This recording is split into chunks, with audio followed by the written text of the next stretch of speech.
Okay. And welcome to the Yoga Teacher Collaborative and welcome to today's weekly live show. I know we've got some new members of the group at the moment, so welcome. My name is Laura Green. I'm a yoga teacher in Hampshire, a teacher trainer, an author of the book Teaching Chair Yoga, and a lover of chair yoga as well as vinyasa, yin, restorative, all of it. It's all fabulous. But chair yoga is definitely a passion of mine. And it really underpins the whole business approach to mentorship that I take as well, which is to serve first and thrive second, which is why I've invited 3 yoga teachers today who, in amongst different yoga offerings they have, also share chair yoga. And it has been a delight for me to see all 3 of these teachers, by kind of stalking them on social media, thriving in their chair classes and, really seeing the ease with which that they can get going so that they are both serving, but also really helping them thrive as yoga teachers. So that is what we are diving into today. If you're watching the replay, let us know. If you've got any questions, let us know. So we have a 3rd teacher or 4th teacher that will be joining us in about 15 minutes as well. But let's just get some introductions as well. Hayley, my lovely, say a little bit about yourself, how long you've been teaching yoga, your classes, your background. So I'm Hayley. I'm one of Laura's YTT graduates from this year.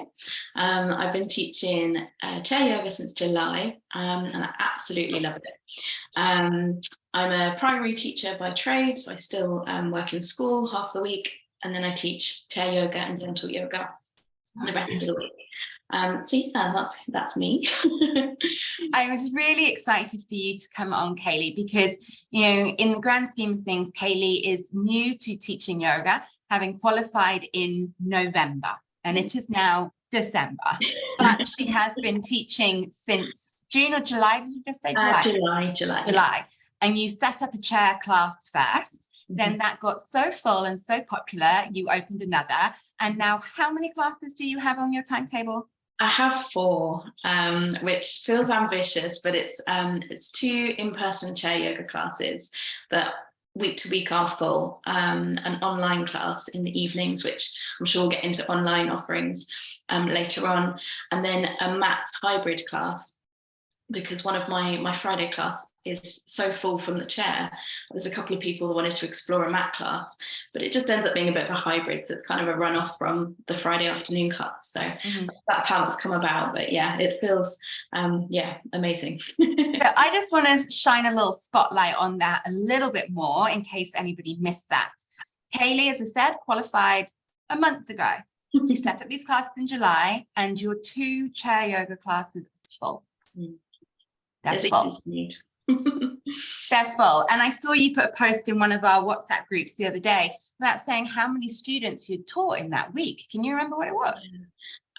It was 21 that week, I think. So yeah, it was, I like to keep the classes small, obviously for the needs of the people in the class, but it has been a really overwhelming response. It's been really positive, and again, I'm sure we'll come to it, but the reason I came to chair yoga during the YTT is 3 weeks into the YTT, I tore 3 of the ligaments in my ankle, and I was thinking, what do I do? This is where do I go from here? This is going to, hinder my progress. But as you say, by July, I had fallen so in love with it myself that I was like, I need to share this with people, which is what then inspired me. So instead of, thinking this is going to be like the end of my yoga before I've got started, it really was a catalyst for a direction which I just didn't even know that I wanted to go. So yeah.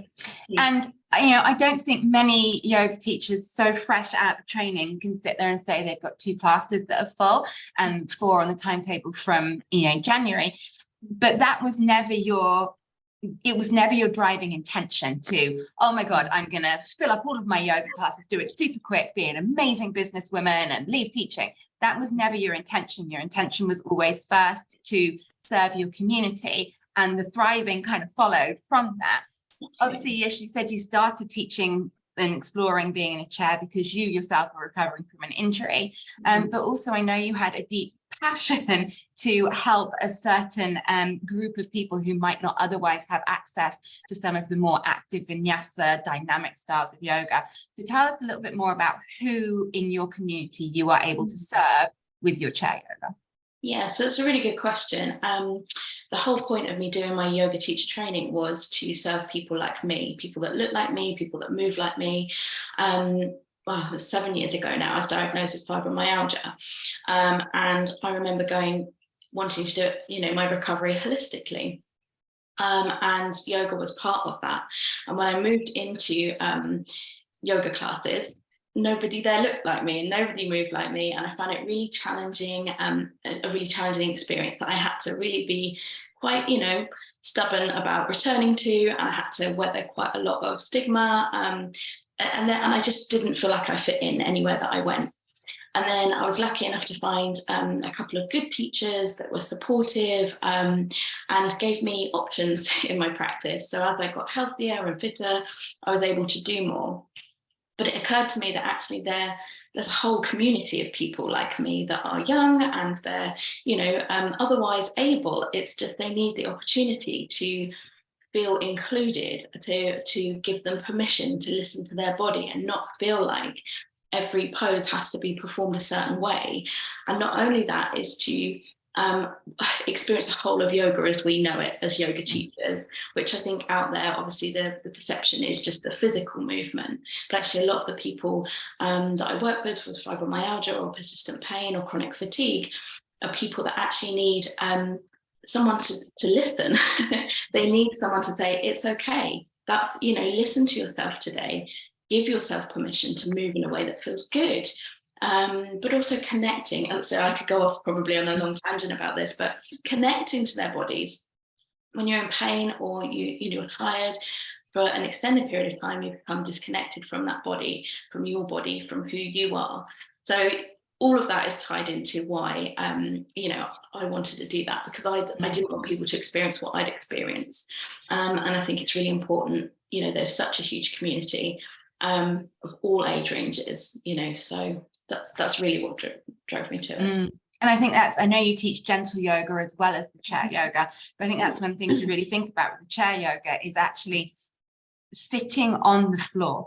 Poses that we think, oh, anybody could do that, even if you were tired or you were experiencing health or you had chronic conditions. It's just sitting on the floor, but we forget sitting on the floor without any back support, cross-legged, kneeling, that in itself as someone with chronic fatigue, fibromyalgia, pain could be not possible in a day. And just saying, let's just sit up on a chair.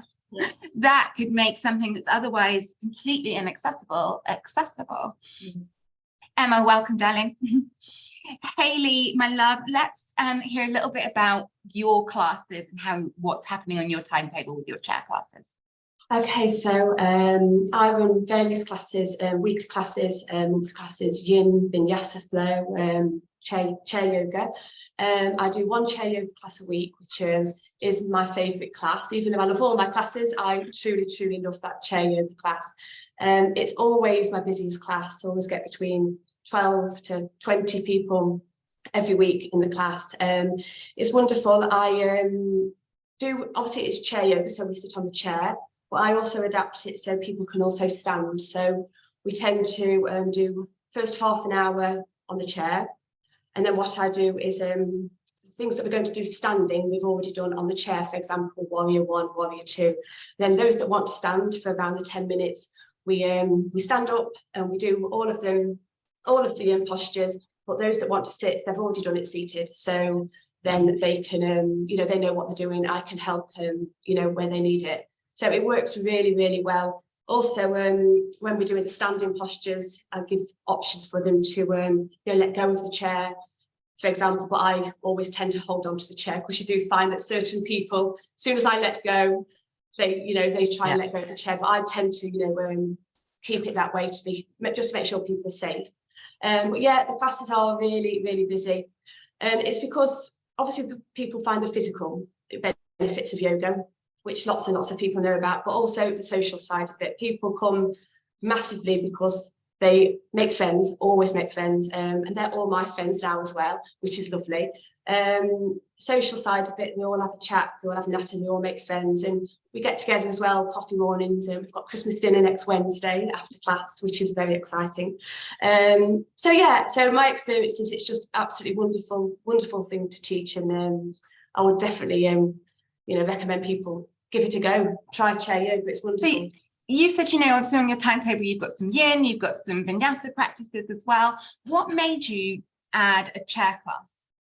Well, I also run a very, very tiny business doing home help for the elderly and less able. So it's not just the elderly. So I still do that now. And obviously I saw people on their own at home, they can't get out very much, they need the physical benefits, they need the social side of it. So once I qualified in my teacher training, I straight away knew automatically that I was going to do chair for that very reason, because I would know the physical, social benefits of it.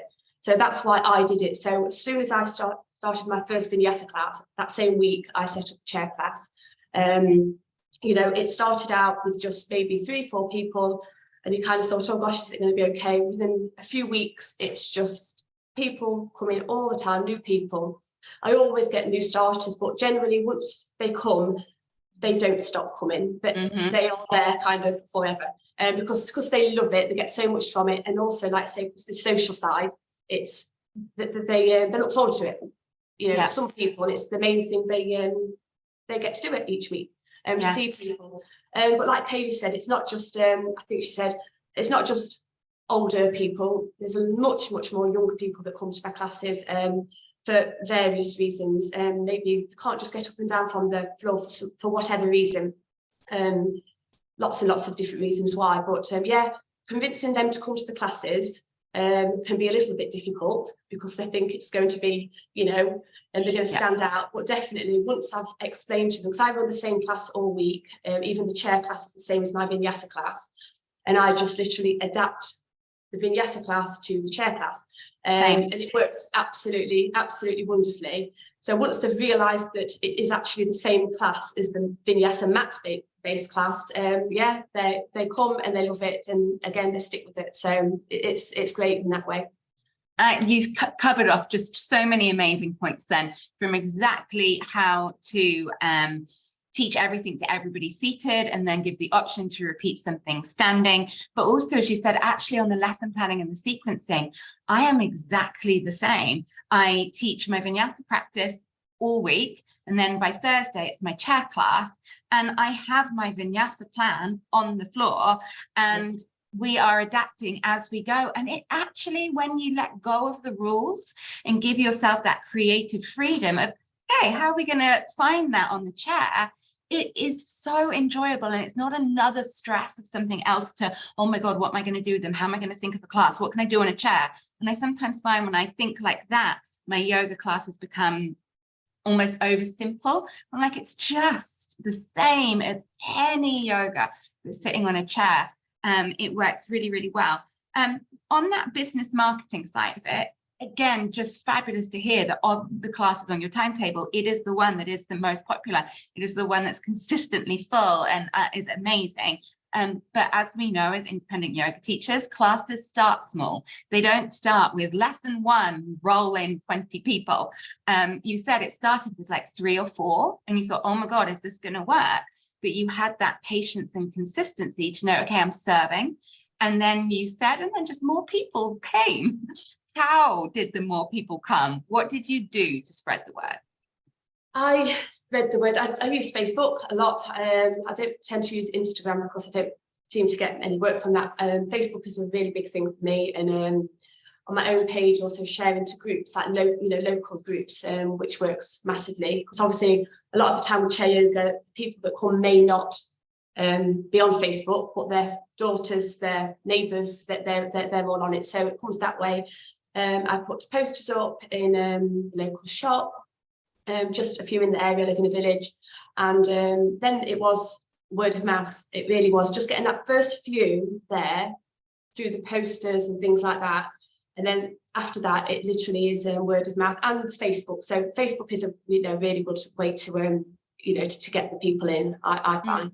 So. And you're very consistent in your social media. I really noticed that. Like every week there'll be a quite light-hearted post about what happened in class that week, and often a photo. And it's just over time lodges in my mind what you do and where you do it. So when I was thinking, okay, who would I like to get together to come and talk about chair yoga? Of course, you were right there, center of mind, because you're just that consistently sharing. This is what I do. This is where I do it.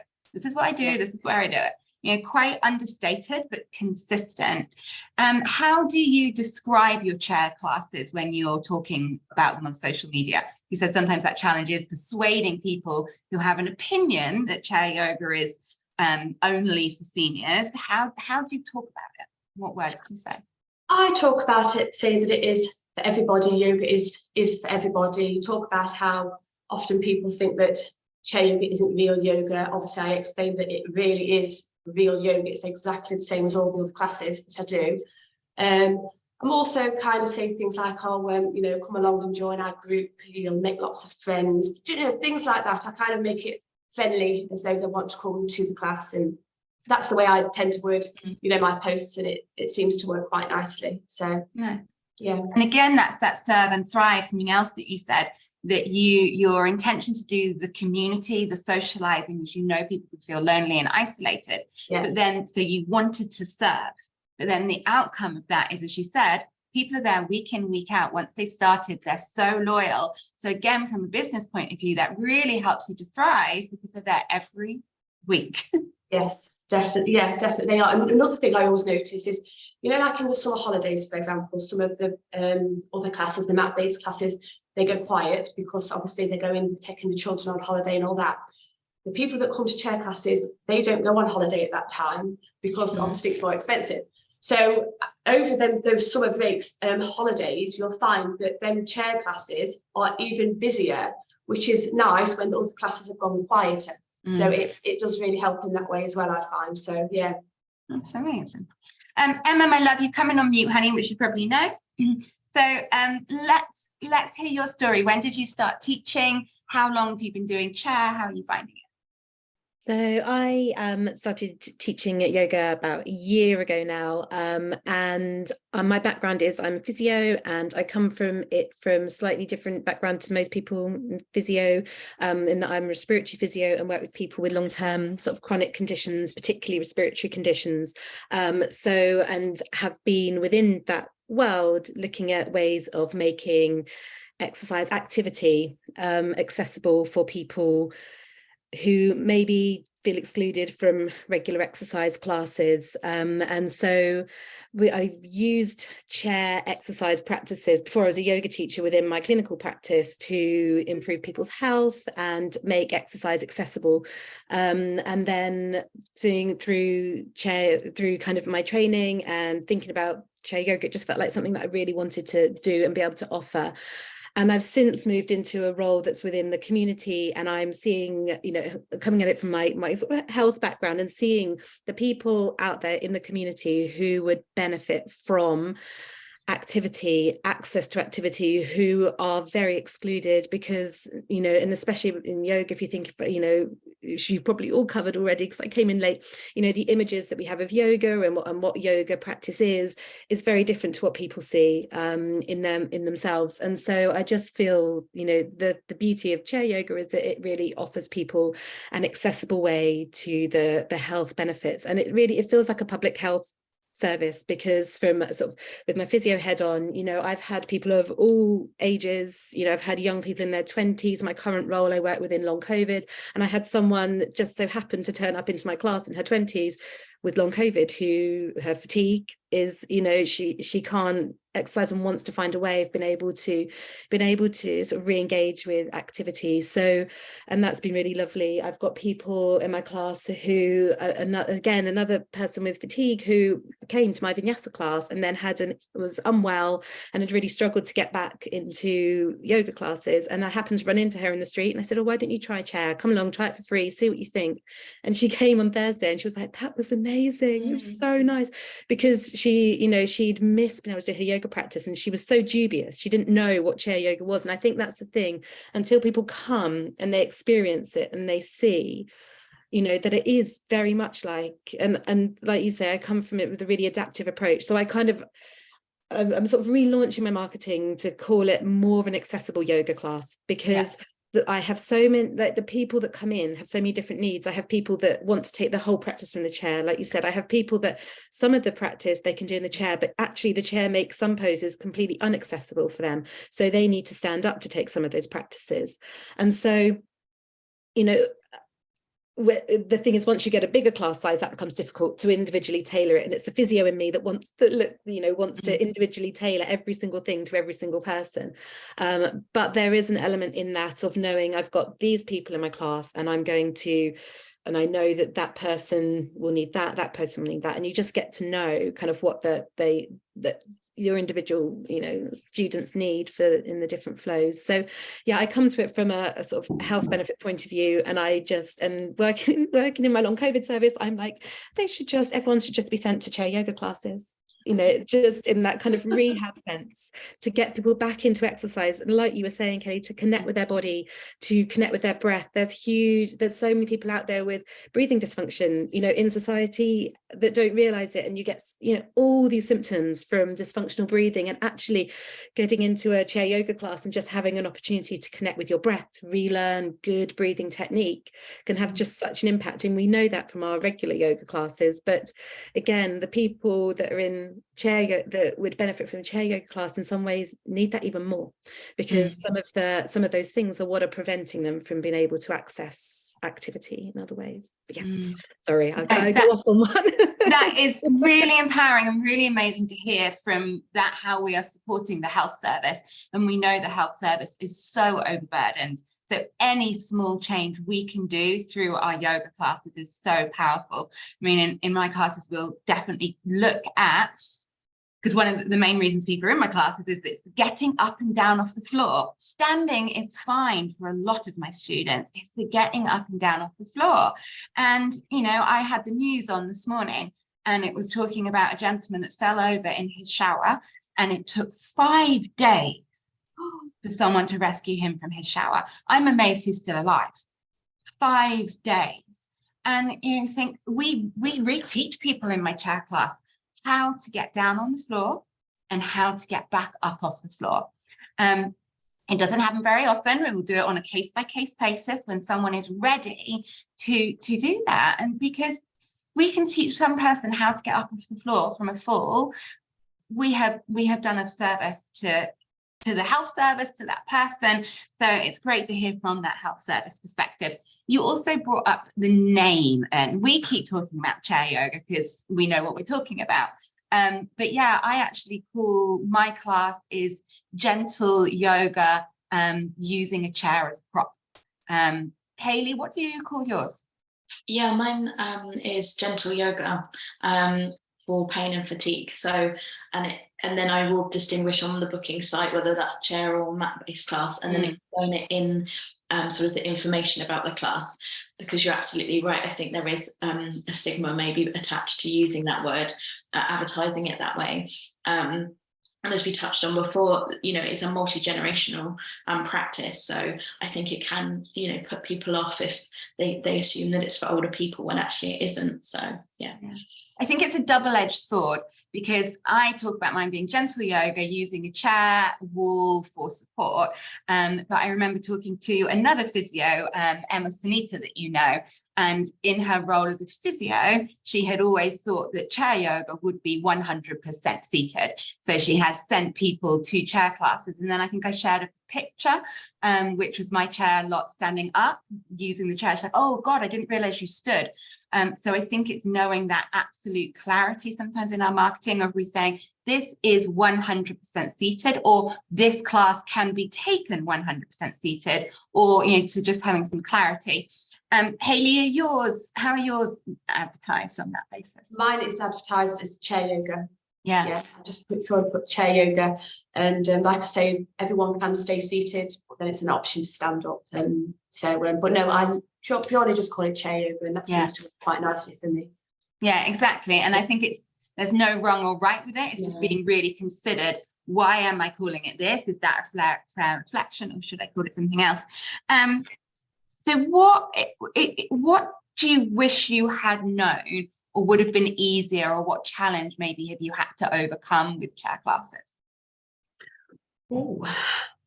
I'll let anyone dive in on that. Anybody got any? I think for me is, particularly as a new teacher, is the variety of conditions you get come into a class. So in terms of managing the class, I always, look for people to book beforehand. That's been really helpful, because it means that I can, sort of cater to people's needs, or at least be aware of them when they come into the room. It hasn't stopped people turning up and just having people there in the moment coming along.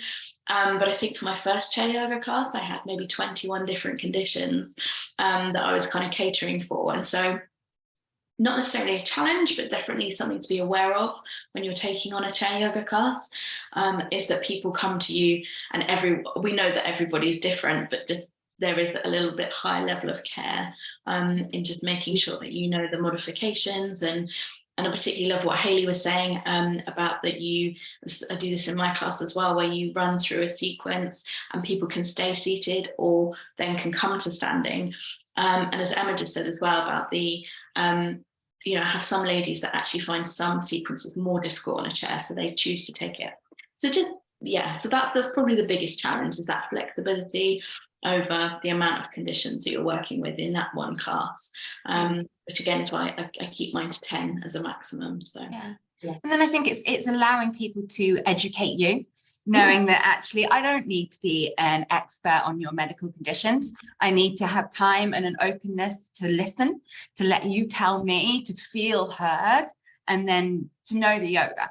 And I'm saying, like, when classes get larger, that physio within you wants to have a modification for everybody. But sometimes it is actually just empowering our students to do what feels good for them, to listen, to try your alternatives, and to sometimes just leave things out, and knowing that sitting, coming back to your breathing, it's still all yoga.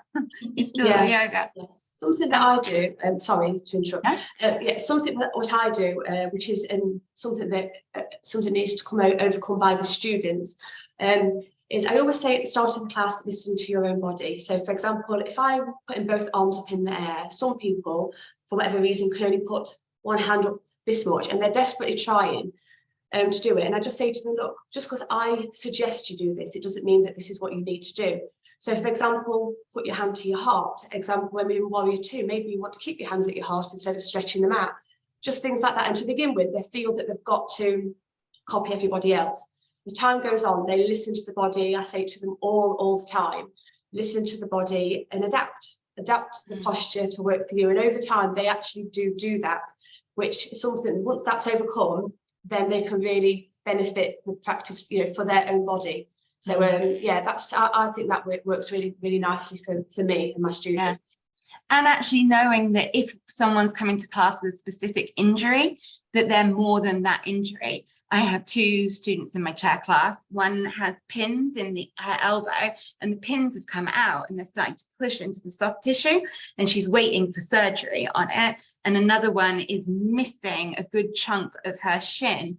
And it's still recovering, it's still a wound. And when you see that person come in, they are my elbow, my wound. Versus actually, let's just rest that arm down and enjoy freedom of movement in the other arm, because it becomes about the painful arm. It's like, let's just, you are more than your elbow and the wound. And can we enjoy taking care of the rest of the body? And, asymmetry is okay. What about you, Emma? What challenges have you noticed? I think, sorry, I keep putting it on mute because I've got a 2-year-old shouting at me in the background. I think my challenge actually as a new class, so I only actually started my chair yoga class in September. And I think it was really as sort of all the cost of living crisis stuff hit. So what I didn't have was a community of people that already knew the benefits of chair yoga. And I think at the moment, some, not all, but some of the people who benefit the most and are the people that need that are the people that maybe don't have the the disposable income to use it. And that until somebody experiences the health benefits of it, feels like a luxury to them. And I think that's potentially a bit of a challenging area, because you're looking at people maybe who aren't working, who, you know, if they're, you know, already heating and eating, then, you know, a yoga class becomes a huge luxury. So I think that, you know, moving forward is going to be, I've had a couple of people that were coming, and then I've had to say, actually, I just can't, and that's fine. And I think, and it's looking at how do we create that accessibility while, so, you know, that, you know, there are options in terms of looking at, you know, council funding, you know, maybe looking at it in a less lucrative way, but a way that we're still providing. So I think, you know, it's just having that in mind as well. And I think of all the different classes of yoga, it is something that's going to be easier to get funding for. I noticed somebody put in the marketing for today, please can I see the replay? I've just had the opportunity to take 2 yoga classes into a warm centre. So I think, you know, warm centres, libraries, there is definitely spaces. You know, we have like the One Community charity in Eastleigh. There's definitely places that we can take chair yoga to, taking it into retirement homes as well. So definitely places where you can be delivering the yoga for. One of my challenges has been actually at the beginning, a really simple one. I think an hour's too long. My classes are an hour, but it's 45 minutes of yoga, roughly 45 minutes of yoga, and roughly 10 to 15 minutes of chat. And I really kind of played with, where was the chat? To begin with, I was, you know, bringing in a pump pot of tea and having the chat at the end. And it almost felt a little forced. And then I just allow, that's how I do it now. We get there, class starts at 11:30, and my students come in like this. And they haven't seen anybody. And we just sit down and we chat. And I don't have a time on it. And, you know, and if it would be any of my other classes, it'd be 11:30, I'd be dinging my bells to stop the chat and get started with the yoga. But I just allow the chat to happen. And sometimes it's 5 minutes, sometimes it's 10. I don't let it go past 15. And then there just seems to be this moment when everyone's just got everything off the chest. And then we begin and we close the eyes. And it amazes me, the sudden change from chat to, and then by the end, after Shavasana, they're so relaxed. It doesn't feel the right place for the chat for me, and they just drift off. But so that was actually something for me. I was trying to work out, where did that bit go? How's the chat and the social work in your classes, Hayley? She said that was quite a part of your classes. For the social side, but yeah, I tend to, my classes 1 till 2. Same with yourself, with my other classes, my back-based classes, I will start at the start time and I finish at the finish time. Very different with chair yoga. I'll probably start the class at about 10 past, so 10 minutes in. It's not an official thing that we chat, they just chat, I chat to them, it's just very, very casual, all catching up. And then eventually, I mean, they would probably keep chatting for the whole hour if we allowed. But so yeah, 10 minutes in, and then I just, you know, say, right, okay, let's make a start. And then straight away they're there, ready for the class. And then I tend to finish about 5 to, just so they can have their nice little quieter, much quieter, because it's quite rowdy the first 10 minutes when we get there, I have to admit. Yeah, that's 5 minutes, have a little chat, and then they all leave. But that works out really, really nice for my classes. I find that really interesting that we've both come to the same way. Hayley, what about yours? Because it's obviously a different type of class. Yeah, so mine are early arrivers. So they have quite a long chat, but some of them will arrive about half an hour early, you know, as I'm arriving at the venue. So they're certainly very keen. So there's lots of chat before, but again, it's normally about 15 minutes. And then I suppose the class normally runs for about 50 minutes. And then they have, you know, sort of 5-10 minutes whilst I'm packing up. They're quite, you know, some of them will just go off quietly, you know, they're in a very peaceful place. Others will carry on chatting. but it is that sense of community as well with the class, and going back to that whole idea of it, you know, that multi-generational, is that, you know, I have someone from every decade, from their 20s to their 80s, and they all want to talk to each other. They want to, you know, there's not a phone in sight. They spend time, you know, they bring in their knitting or their crocheting because they want to, you know, show each other. And you know, there's a couple of ex-service ladies that come along that have lived a road away from each other, both, you know, left the service a year or two ago, and never met each other, and now they see each other all the time outside of yoga, you know. So it's really, I think that's the key thing for me, is allowing that time and facilitating time to get to know each other. And these people are they live walking distance from each other and never met. So, you know, that's been the most powerful thing for me, but just by allowing them that time to talk and connect. And you know, and as you say about different classes, but there's just generally a bit more chatter throughout the class. You know, people are allowed to laugh and joke, or you know, so it's a much more vocal class. That's so true, and that's something that actually makes it a lot easier to teach, because I think some people are really intimidated about trying to teach a chair yoga class because of, as you said, the different health conditions, and what if it's too strong, what if it's this, what if I hurt someone, what if it feels a little bit scarier. But actually they're the only class that give me immediate feedback. Laura, that's too hard. Laura, that's like literally immediate, don't like that. Oh, this feels amazing, I love this. Like, there is constant vocal feedback. It's definitely it is different, but it's wonderful, definitely to teach. How did you get your confidence? How did you get, because people are intimidated about teaching chair yoga, and I always say, if you can teach mat-based yoga, you can teach yoga standing up, you can freaking teach it sat in a chair. How did you develop your confidence? I mean, you're starting out with it, you know, you said you started yours in September. How have you developed your confidence in it? Yeah, I think probably in terms of kind of my confidence in kind of looking at that, probably because I'd already kind of used, I guess in my background, sort of adaptive exercise, so that kind of came through. And then I think but then it's kind of working out, feeling that actually it's okay. I don't need to have a perfect lesson plan. I don't need to have things exactly as it's going to be, because it's just going to actually be quite an organic process. And sometimes I'll start something and I'm like, actually, no, this isn't going to work for you. And I just adapt it. So I just go in and actually remember, and actually still in a mat-based class, the student, your lesson, you know, you've probably all had lessons where they've gone completely wrong and you're like, oh God, they must have realised.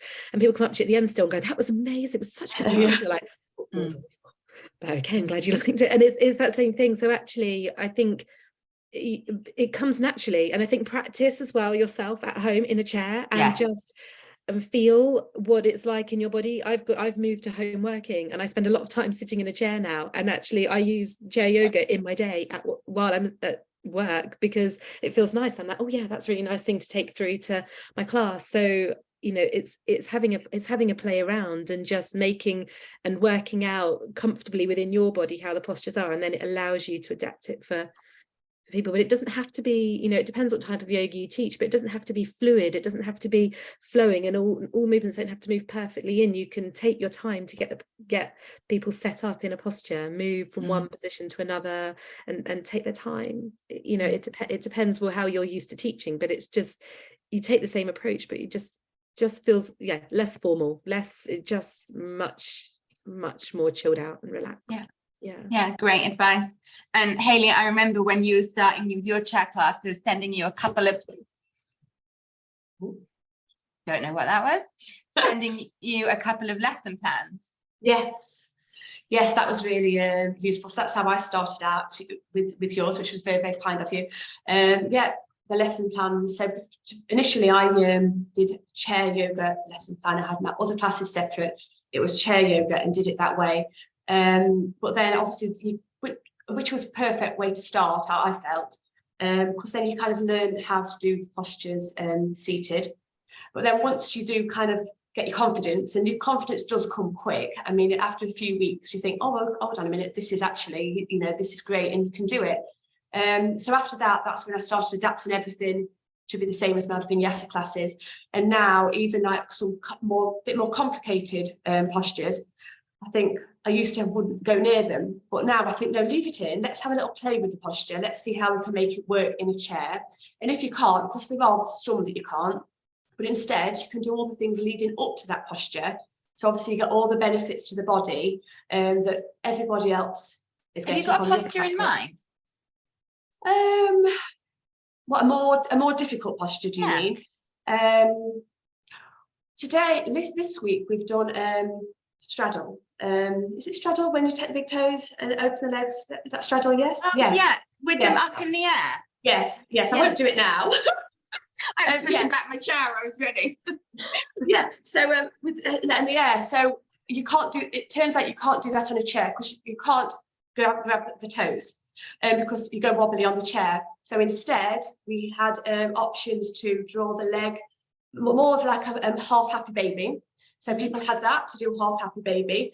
A lot of them was able to take one big toe and open the leg to the side. Most of them could, to be quite honest. And then rather than taking the big toes, we just opened the arms and legs out and did a massive, massive star. So to me, they still did the posture, and to them they did. So just things like that, I just adapt it completely to what works for us at the time. So I'm definitely sneaking that in next week. Yeah, it is fun. They love it. I've done that one a few times with them, and it's always their favourite because they find it quite funny. Because the position you're getting yourself into. So try it. It's wonderful. And anything hands and feet. In my book, I have whole chapters on hands and feet because dexterity in the hands as we age, or with some medical conditions, we lose dexterity in the hands, we lose connection dexterity to the feet, which ends up in falls. For anything, even that connection of looking at your foot, trying to take your foot is really helping with that. Yeah, definitely. But it's a fun class. It's a great one. Hayley, how did your confidence come? Yeah, so as I said at the beginning, that I came to chair yoga through an injury of my own. So a lot of it was through practice, taking the time to play with things with my own chair at home, in my own practice. But also, it was your book, actually. So as a new teacher, and being new to lesson planning anyway, without adding in the extra layer of chair yoga, is having a theme or a sequence in mind, but having something to refer to. So particularly the lesson plan. So having a little look and almost checking in with myself. And as the weeks go by, that gets less and less, but just checking that, I'm picking out those right things. It's just looking for two things: looking for inspiration from other teachers, especially when you're new to it, if you're a new teacher, and obviously new to chair yoga, but also having a play. I think that's invaluable. So I was swapping out all of my home practice for chair yoga at that time, but that definitely helped. But perhaps if you're doing your home practice just once a week, swap out for it in the chair and just have a little play and to see how you move in your body. But yeah, definitely kind of calling on other teachers that are experienced in that area. And as I say, using your book was, in the early days, was certainly invaluable with the lesson plans and the sequences that came with them as well. So. Alrighty. Well, thank you for sharing. I think I'm hoping we've made it sound accessible, doable, enjoyable, fun. Hayley, you said you've got your Christmas lunch with yours next week. I have my Christmas lunch at 12:45 with mine today. It is the only class I go to the pub with, go to lunch with, go to the cafe with. And it's the only class that when they say, Laura, how are you? I don't just go, I'm fine. I'm like, oh, well, this has happened with the cats and blah, blah, blah. So it really is my favorite class of the week to teach. And it's absolutely my mission to get far more chair yoga in the communities. I had a lovely message from a local physio the other week that said, oh my God, there is now 3 chair yoga classes in the geographical area I cover, and she covers quite a large area. So I can refer people all over to chair yoga classes. So, I really encourage you to give this a try. And clearly, I would love you to get the book. There's 490 copies been sold. I would love it to be 500 before Christmas, and 500 new chair yoga classes in the community. For a book, it is expensive. See, it's all here. So it's all in color and QR codes and everything. It's £35 for a book. We're not used to paying that for a book, but it is the equivalent of a 5-week training course, which would cost you £600-700, but you have it in the book, all there. It goes through the anatomy of aging, it goes through medical conditions, it goes through the marketing, it goes through lesson plans, everything you need to get started. You can get it on Amazon. I'll leave you a link, but then more importantly, please share when you're doing chair yoga. Tag me, tag us here, share it in the group, because we want it to be better known. We want it to take the burden off the NHS as much as possible. We want it to make a difference in the world. Any last thoughts that you would like to share?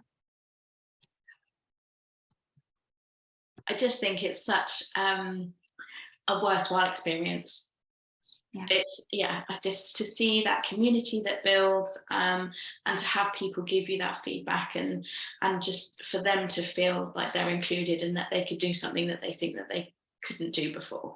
So yeah, I think it's amazing. So yeah, and just start it. Start it with a taster day, or start it with a 6-week course.